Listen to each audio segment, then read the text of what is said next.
Bom dia, senhoras e senhores. Sejam bem-vindos à conferência da Auren para a discussão dos resultados referentes ao segundo trimestre de 2022. Esta conferência está sendo gravada e o replay poderá ser acessado no site de RI da companhia, ri.aurenenergia.com.br. A apresentação também está disponível para download. Informamos que todos os participantes estarão apenas assistindo à conferência durante a apresentação, e em seguida iniciaremos a sessão de perguntas e respostas quando mais instruções serão fornecidas. Antes de prosseguir, aproveito para reforçar que as declarações prospectivas têm como base as crenças e suposições da administração da Auren e as informações atuais disponíveis para a companhia.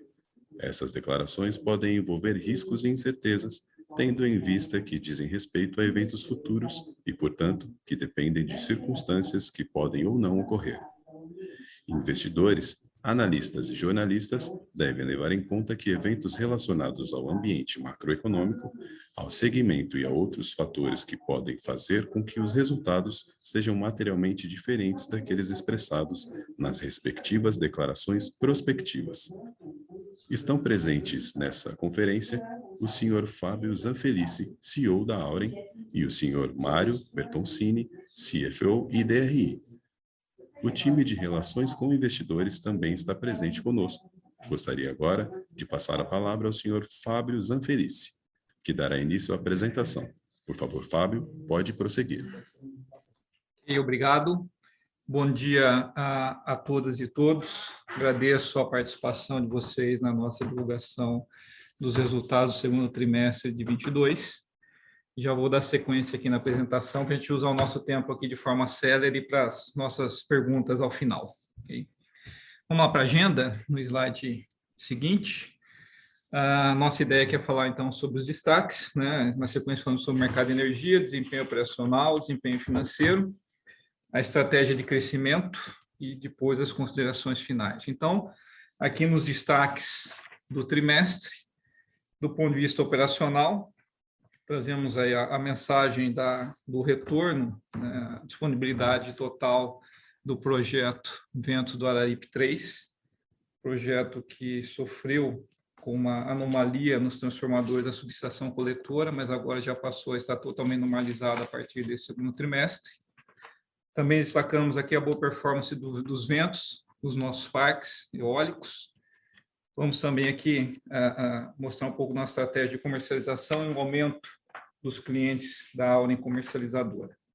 Sobre o aspecto financeiro, o EBITDA ajustado atingiu 424 milhões de reais no trimestre, que representa 71% a mais do que observamos no segundo trimestre de 21, uma geração de caixa operacional de 385 milhões após o serviço da dívida, que representou aí um índice de conversão de caixa de cerca de 93% no semestre. E também um destaque bastante importante, nós concluímos nesse trimestre a migração parcial dos assistidos, dos participantes do plano de pensão Viveste, o que traz, de certa medida, uma redução parcial do risco atuarial do plano. Estratégia de crescimento, né, nós concluímos a reorganização societária de formação da companhia. Vamos falar aqui também, mostrar um pouco dos números aí no nosso dos complexos Ventos do Piauí 2 e 3. Já estão praticamente com 60% dos seus aerogeradores em operação. E vamos aí concluir a entrada em operação de todos os aerogeradores em novembro. E também um destaque aqui para a aquisição da Aquarela, a nossa empresa, né, nossa participação numa startup aí no ecossistema de inteligência do mercado e data analytics. Então, dado aqui os destaques, vamos aqui então para os destaques do mercado de energia. Na página 6.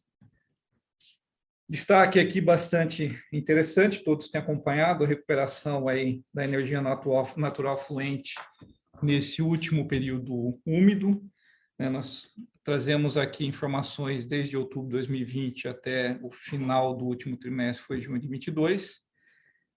O setor sofreu com a pior crise hídrica da sua história, principalmente em meados do ano passado, onde nós tivemos aí quase uma frustração de 39% da média de longo termo da energia natural fluente, que representou aí cerca de 23 gigawatts médios abaixo da média.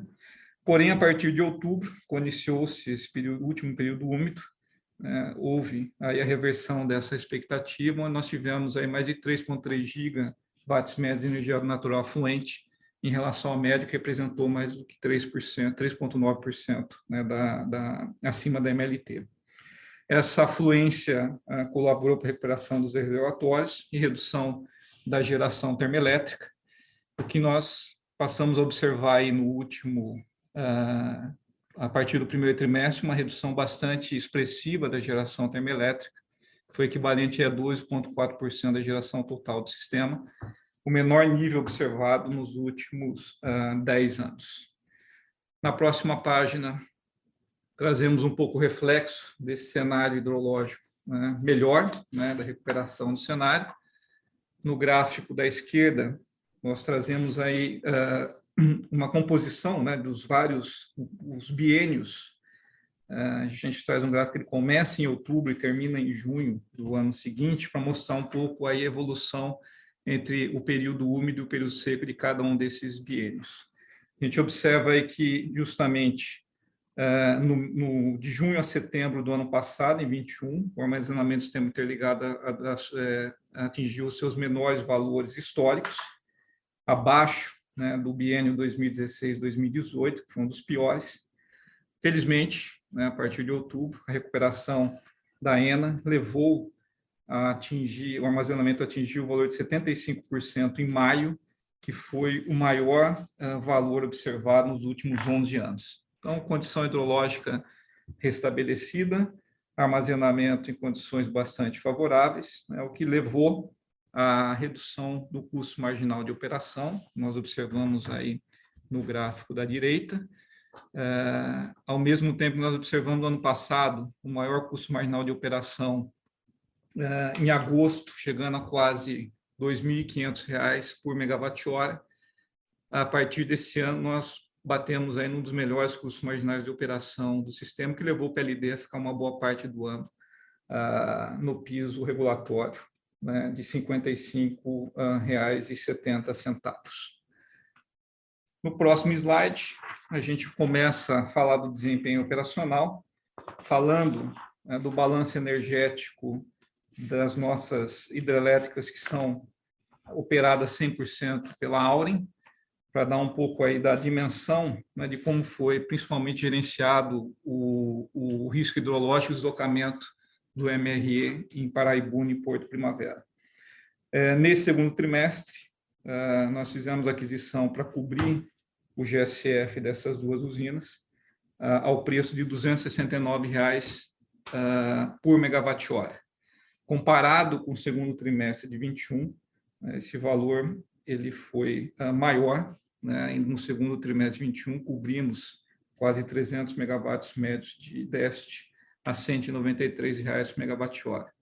Obviamente, essa diferença ela se traduz na tomada de decisão diligente e responsável da companhia no ano passado de fazer essa cobertura desse déficit, quando nós estávamos num cenário de um dos maiores riscos de suprimento do sistema nos últimos 10 anos. Então, um pouco dessa tomada de decisão está muito relacionada aqui à gestão de risco da companhia.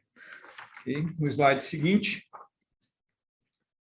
uma boa notícia, nós tivemos nesse último trimestre geração eólica acima do P50, certificado para os projetos Ventos do Piauí e Araripe 3. Nós trazemos nesse gráfico de forma agregada, dado que esses dois parques eles estão distantes a 30 quilômetros um complexo do outro, então a gente pode agregar aqui a geração. De outra forma, teríamos que apresentar diferente, mas tem um benefício ali na mesma região, no mesmo regime de vento, o que foi muito próximo para os dois parques, a performance nesse último trimestre. A velocidade média do vento nesse segundo trimestre ficou em 8,2 metros por segundo. No segundo trimestre de 21 ficou em 8,6, porém nós tivemos no segundo trimestre de 21 um impacto da geração devido ao sinistro ocorrido em vento do Araripe 3, que já foi completamente normalizado, como nós comentamos. Os números aqui, ventos do Piauí 1 apresentou no segundo trimestre, geração 7,3% acima do P90, da certificação da geração no percentil 90, e 1,4% acima do P50. Já a Araripe 3 foi 11% acima do P90 e 5% acima do valor esperado no P50. Okay? No slide seguinte, apresentamos pela primeira vez aqui os números consolidados de comercialização de energia da Auren. O que vocês estão vendo nesse gráfico é o recurso e o requisito da companhia. No recurso estão todos os contratos de compra da comercializadora, da Auren comercializadora, mais a garantia física total das hidrelétricas e também das eólicas. E no gráfico, na linha de requisito, todos os contratos de venda, né, da Auren, dos seus contratos, né, de venda dos ativos próprios e também das suas participações em outros ativos hidrelétricos. Observamos aí que a companhia está praticamente totalmente contratada até 2025. A gente observa aí uma sobra dentro desse balanço de 135 megawatts médios no primeiro ano, 110 no segundo e 52 no terceiro em 2024, 132 megawatts médios em 2025. E no longo prazo, na média de 2027 a 2032, nós temos aí um nível de contratação de 65%. Importante ressaltar que esse recurso ele considera a garantia física total da companhia, né? Então, mais os contratos de compra. Não colocamos aqui nenhum hedge para a GSF nessa conta, tá? Dado que são números, né, são números públicos e a gente não divulga aqui a nossa premissa de GSF.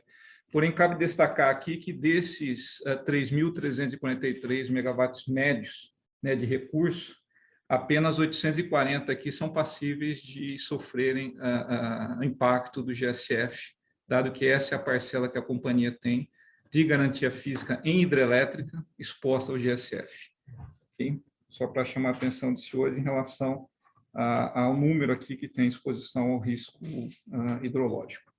A comercializadora atingiu, então, o volume de comercialização de 2,6 gigawatts médios, né, até 2026.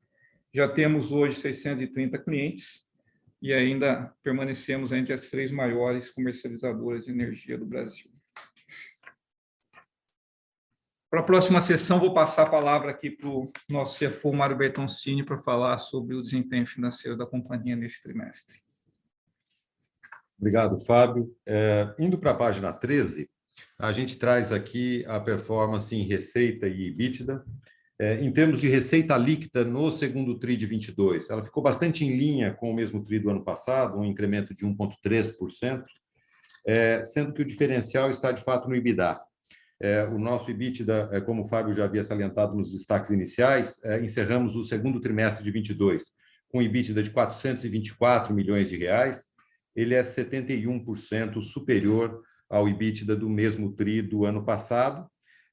O EBITDA esse que no primeiro semestre de 22, ele é 28% superior ao mesmo semestre do ano passado.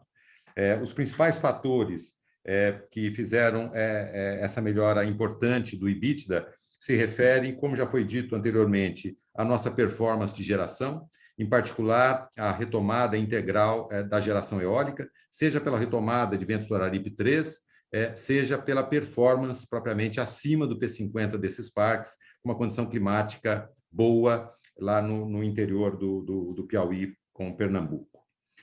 Além disso, melhores preços de contratação da venda, o que também está refletido em melhores dividendos, efeito caixa de dividendos das nossas investidas e um menor custo no agregado de compra de energia quando a gente compara o segundo TRI de 22 contra o mesmo TRI do ano passado. Em que pese o preço maior na zeragem do short estrutural da CESP, zeragem essa que o Fábio já mencionou, realizamos ao longo do segundo semestre do ano passado, em que pese este efeito, no agregado, no consolidado, nós tivemos custos com compra de energia no TRI 93 milhões melhores do que daqueles comparados com o segundo TRI de 21. Prosseguindo, na página seguinte, a gente traz um highlight da estrutura de capital e de fluxo de caixa da Auren. Encerramos o trimestre, o segundo TRI de 22, com uma alavancagem dívida líquida e EBITDA de 1,8 vezes, neto EBITDA, e basicamente um incremento de 0,3 vezes EBITDA em relação a 3 meses atrás, ao encerramento do primeiro TRI de 22. Isso se deve basicamente ao andamento das construções de Ventos do Piauí 2 e 3, com as liberações do BNDES e os aportes no próprio projeto, né? O nosso perfil de dívida não mudou, continuou o mesmo, praticamente meio a meio entre linhas do BNDES e debêntures, sobretudo de infraestrutura, e uma posição de caixa bastante robusta. Encerramos o segundo TRI agora com uma posição de caixa de praticamente 13,5 bilhões de reais, com uma dívida totalmente reescalonada, prazo médio de 7 anos, sem qualquer pressão em nenhum ano à frente. Do ponto de vista de geração de caixa, que a gente traz na parte inferior, aqui na parte de baixo desta página 14, a gente traz aqui a foto do semestre, do primeiro semestre de 22, né? Com um índice de conversão de caixa pós-serviço da dívida, pós os juros das dívidas, de 93%. Ou seja, 93% do nosso EBITDA se converte em geração operacional de caixa após o serviço da dívida, após servir os juros das dívidas. Esse índice é de 93% no primeiro semestre de 22 e de 91%, quase 92% no segundo TRI de 22, quer dizer, muito em linha ao longo de todo o semestre.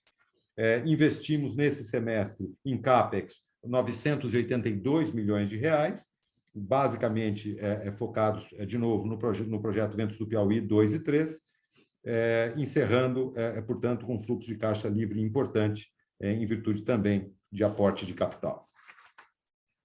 Devolvo a bola aqui, Fábio, para a gente prosseguir com a estratégia de crescimento. Ótimo, Marlon, obrigado. Bom, vamos então aqui falar um pouco da estratégia de crescimento da companhia, né? Retomando aí as informações sobre o projeto que nós estamos agora em construção, em fase final de construção, Ventos do Piauí 2 e 3, que fica no mesmo cluster, né, de geração onde nós temos Ventos do Piauí 1 e Ventos do Araripe 3. Foram investidos, né, através do financiamento do BNDES, 1,6 bilhões de reais. Né? 70% dessa energia já está comercializada até 2032.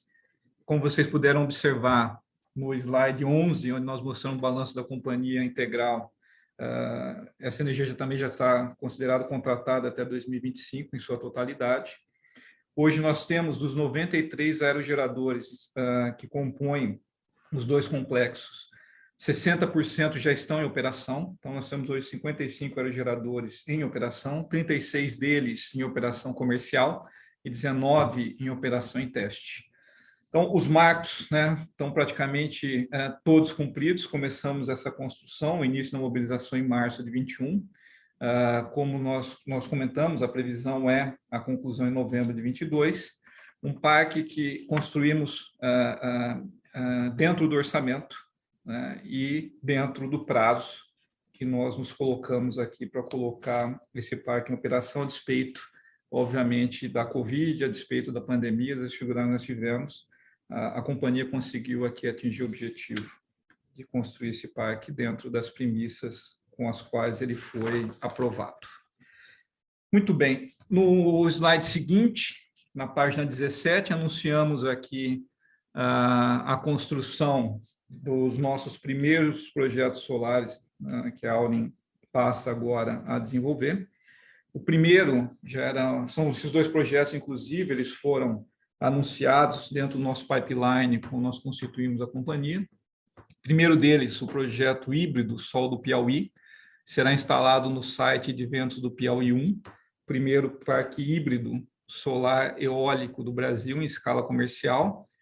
Obtivemos esse projeto, a outorga dele a título de projeto piloto pela ANEEL em 2019. Esse projeto tem um CAPEX estimado de 255 milhões de reais, já está com financiamento bastante adiantado com o BNDES, então a gente já tem financiamento para esse projeto. A nossa previsão aqui é começar, então, a construção ao longo desse ano e concluir no terceiro trimestre de 23 a construção desse parque. Jaíba 5, no norte de Minas Gerais, uma das regiões com melhor radiação do Brasil, um parque de 626 megawatts pico, 500 megawatts AC de capacidade instalada.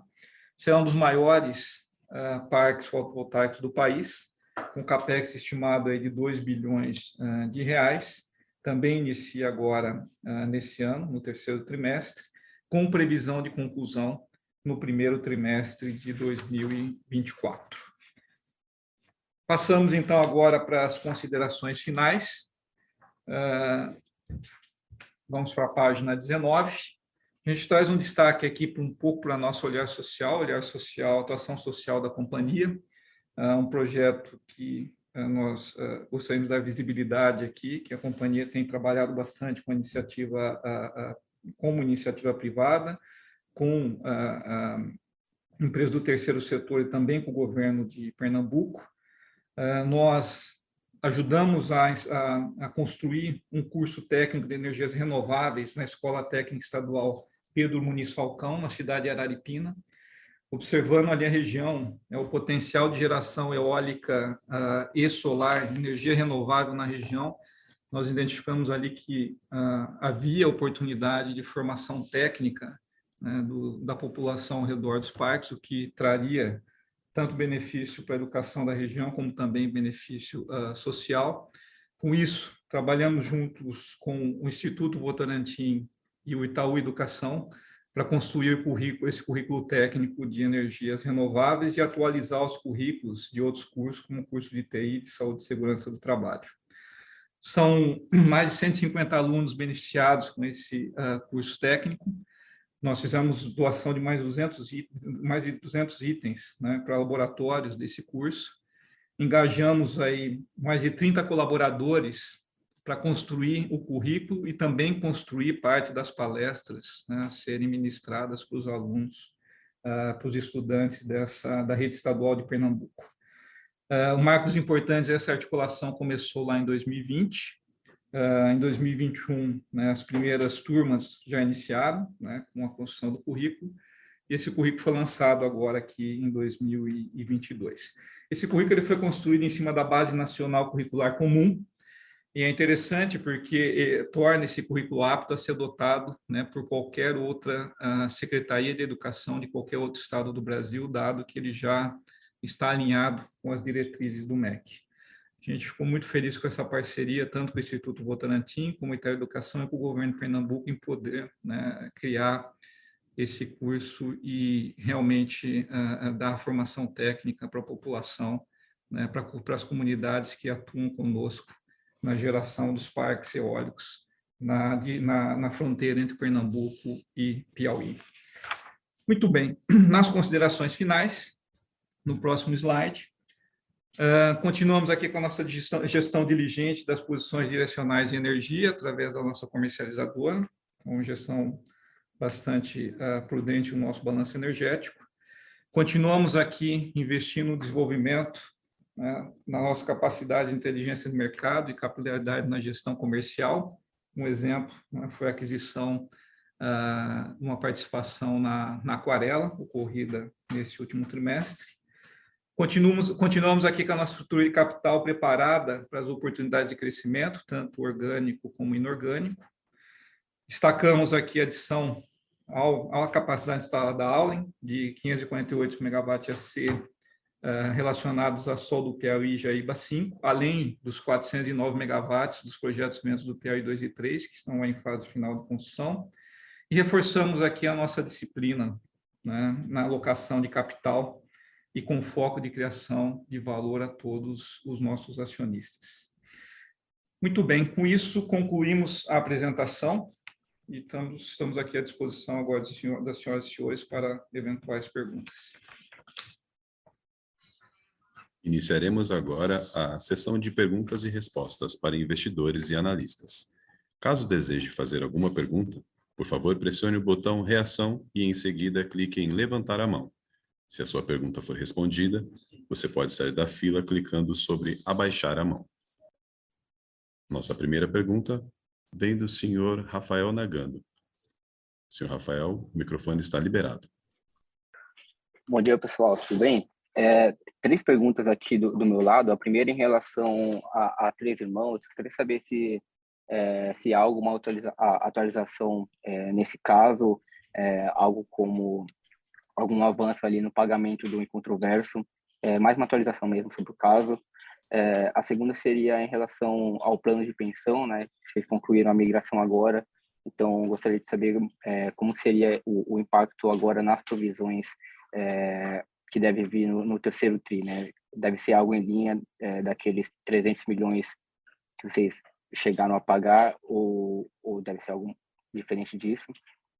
E a terceira e última seria em relação à alocação de capital agora para frente, né? Vocês anunciaram esses novos projetos que vão começar a ser desenvolvidos agora, solares, e anteriormente haviam falado sobre um potencial a colocação de capital no caso no mercado secundário, né? Eu gostaria de saber se com esses novos projetos na carteira, vocês devem deixar um pouco mais para frente, né? Postergar essas opções de M&A, ou ainda continuam olhando ativamente esse mercado? Obrigado. Ok, Rafael, obrigado pela sua pergunta. Bom, vamos aqui pela ordem, né? Com relação a três irmãos, não temos nenhuma atualização, tá? Para ser bem honesto e transparente, nós somos questionados muitas vezes em relação a negociações, em relação ao tema, né? Principalmente em controverso. E nós nos reservamos a dizer que a gente não comenta sobre temas de negociações, dado que é um processo que envolve a esfera federal, então, de fato, a companhia não comenta sobre eventuais negociações, além do processo que corre já na justiça, né, e que muitos de vocês têm acompanhado aí, né, o andamento do processo. Em relação à alocação de capital, a companhia tem capacidade de continuar crescendo organicamente através dos projetos Greenfield, como anunciamos agora, né, e também inorganicamente, através de aquisição de outros ativos. Então, a companhia continuará desenvolvendo seus projetos dentro do seu pipeline, como temos projetos como o Projeto Hélios, que também anunciamos no momento em que constituímos a companhia, continuamos desenvolvendo e olhando também outras oportunidades em Greenfield, e também continuamos ativamente aqui observando oportunidades também de crescimento inorgânico, e ressaltando, né, que sempre com a estrita disciplina, né, e a observância aí ao retorno dos projetos que façam sentido para o portfólio da Auren, né, mas também com muita disciplina financeira, né, e também em projetos onde a gente possa agregar valor com a experiência adquirida pela companhia ao longo aí dos últimos anos, ao longo da sua história. Com relação a Vivest, eu vou passar para o Mário aqui. O Mário é o grande especialista de Vivest aqui entre nós aqui, ele vai responder aqui para você. Oi, Rafael. Em relação à Vivest, a gente concluiu, portanto, agora o processo de migração.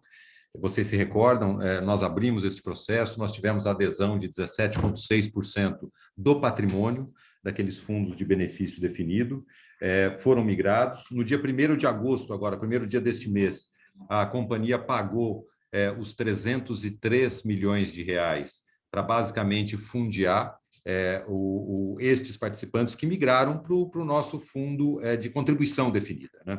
Então, sobre essa base, não há mais que se falar em déficit, esse déficit está coberto.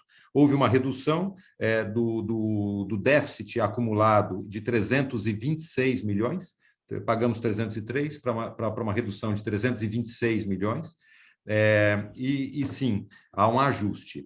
Na base contábil do déficit, Rafael, se você depois observar nas nossas demonstrações, você vai ver que esse ajuste feito a partir de agosto, ele se ajusta em menos 300 milhões, que tem a ver com menos 326 milhões, para ser preciso. Com relação à próxima frente, talvez, Rafael, só um adendo, passada a migração, concluída a migração como fizemos, a nossa próxima frente, que já vinha correndo em paralelo, devo dizer, com a potencial troca de indexadores lá. Como sabemos, quer dizer, hoje nós temos uma indexação integral ao IGP, ao IGPM, e a gente vem buscando, através de uma negociação, através de uma busca de um consenso com as partes, migrarmos de indexador para o IPCA ou para uma fórmula híbrida temporária entre IPCA e IGPM. Essa frente ainda não está concluída, ela caminha bem, mas ela ainda aguarda, inclusive, a superação de algumas dificuldades recursais na justiça, que concluiremos a exemplo do que fizemos com a migração.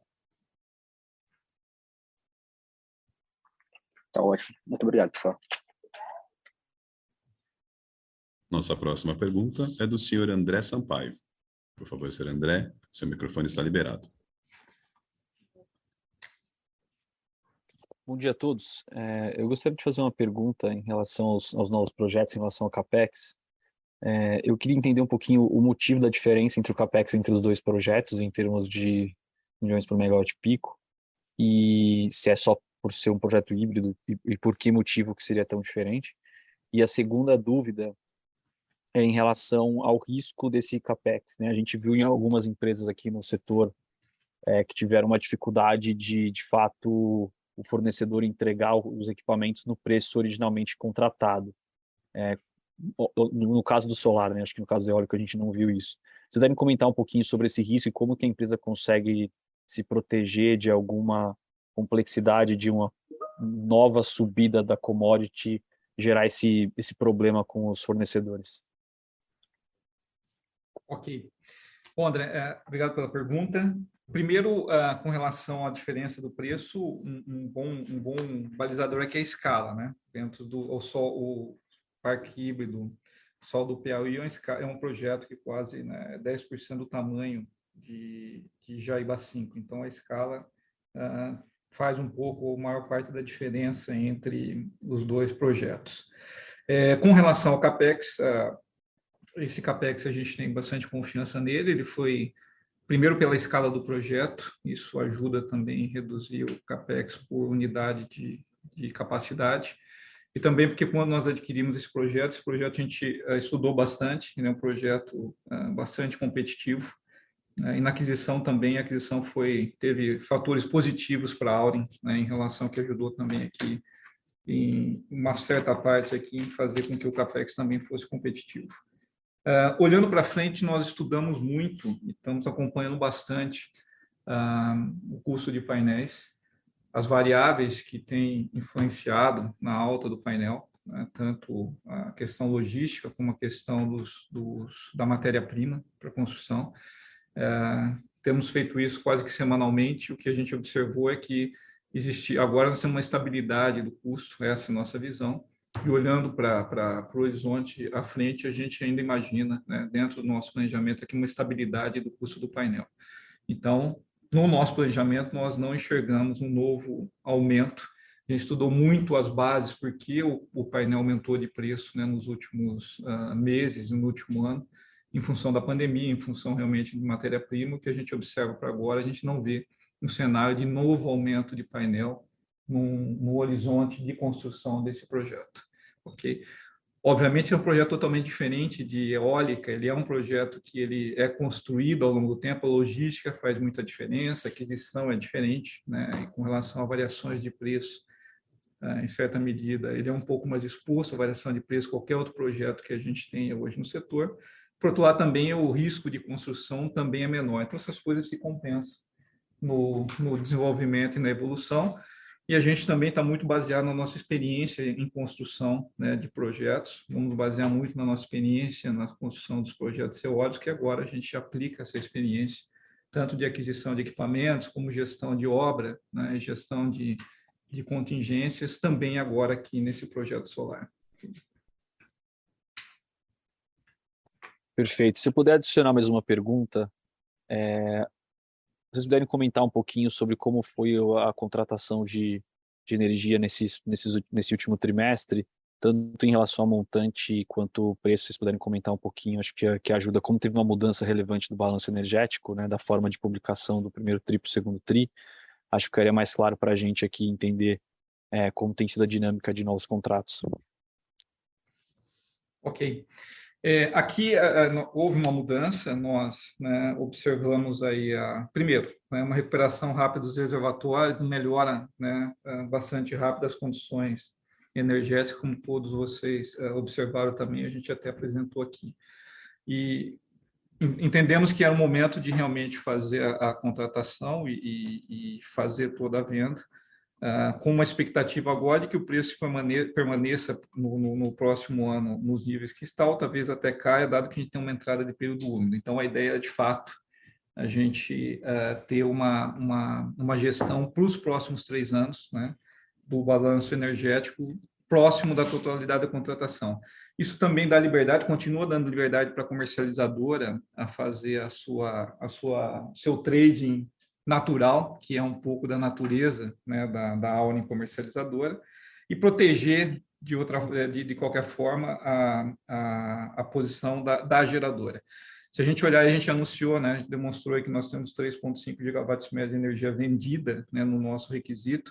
Isso é praticamente 2,5 vezes que nós temos de garantia física. Então, a gente demonstra novamente que a exposição a preço nos próximos 3 anos aqui do nosso braço de geração está bastante coberto e a comercializadora continua agora operando, explorando oportunidades de mercado dentro, né, do mercado que tem a sua volatilidade, tem janelas, né, de compra e venda de energia, e a comercializadora agora continua operando, né, com expertise do negócio de comercialização.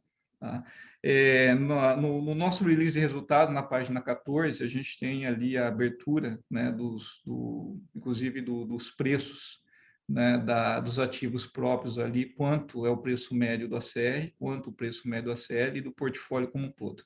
Ali a gente está divulgando pura e simplesmente a venda dos ativos de geração. Nós não abrimos as vendas aqui para não haver nenhuma confusão, as vendas da comercializadora, isso são dos ativos. Mas, de fato, falando em termos de mercado, o que a gente observa agora para os próximos meses é uma estabilidade, talvez com uma queda de preço. Então, a geradora está protegida.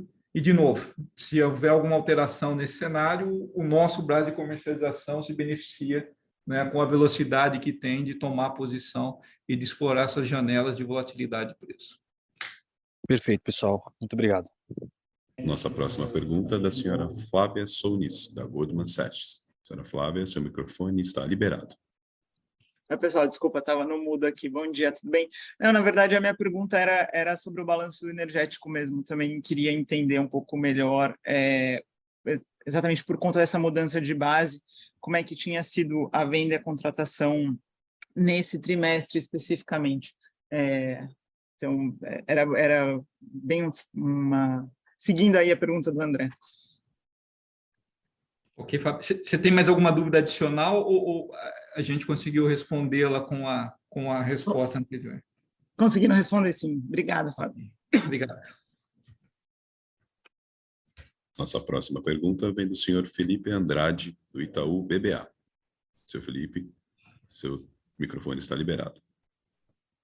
Obrigado, bom dia, pessoal. Obrigado por aceitarem a pergunta. Eu queria insistir ainda um pouco aqui no ponto do balanço de energia, porque eu queria tentar aí obter com vocês um pouco mais de informação referente à aquisição de energia específica para mitigar ali o risco hidrológico na CESP. A gente não teve aqui tanta abertura com relação a volume comprado para os próximos anos e o preço médio. A gente vem observando que, enfim, os volumes que foram adquiridos em 2021, eles vêm aí, de certa forma, impactando um pouco o resultado da empresa. Então, se vocês pudessem, por favor, compartilhar em grandes números aí, se ainda há um volume relevante adquirido a um preço elevado para 2023, 2024, para mitigar esse risco hidrológico, enfim, poder dar um pouco mais de cor nesse assunto seria ótimo. Obrigado. Ok.